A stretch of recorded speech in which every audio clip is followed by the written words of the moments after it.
Pride Ride. Sunday morning, my bride and I cycled 10 kilometers from our house to the bike store in Cary, North Carolina, where I work, to participate in a 10-mile LGBTQIA Pride Ride. Stopping for the stop sign at Trimble Avenue before heading west on West Chatham Street, I looked to my right to check for approaching traffic, but instead found myself checked. Though I have cycled past the Bethel Baptist Church located at 1111 West Chatham nearly 2,000 times in the last 3.5 years, I had never before read the words on the whiteboard beneath the plexiglass encased in brown brick that beckons passersby to the Lord.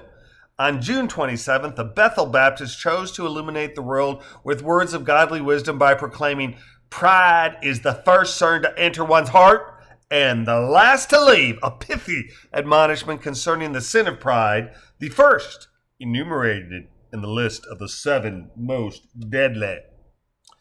I was forlorn that Bethel would choose Pride Month to denounce the sin of pride. Why? Because I fear they are purposefully conflating the meaning of pride during the month of June, which is Pride Month. Could it be coincidence?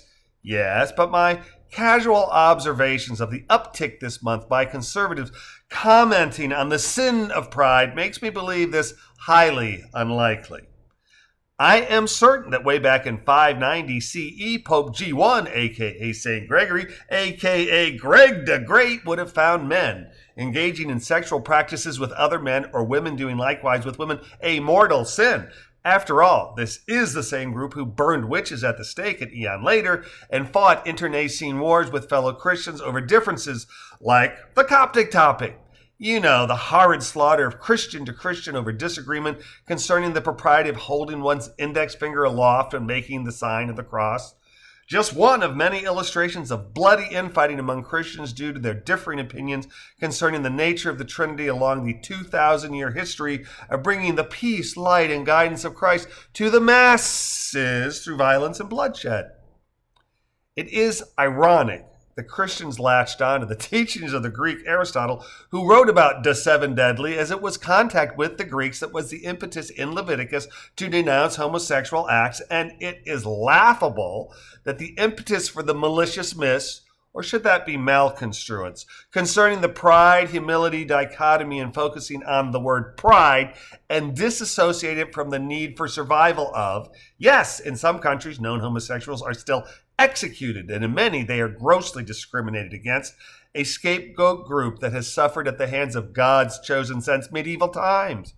But what can we expect from a group that used Noah, Ham, and Shem to justify chattel enslavement of black-skinned Africans and their descendants in perpetuity beginning in the 1400s?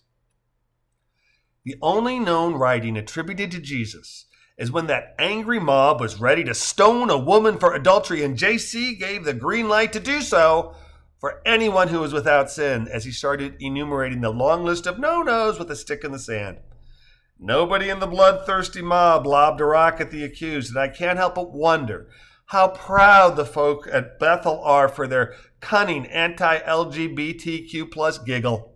My guess is they were patting each other on the back over just how clever they are.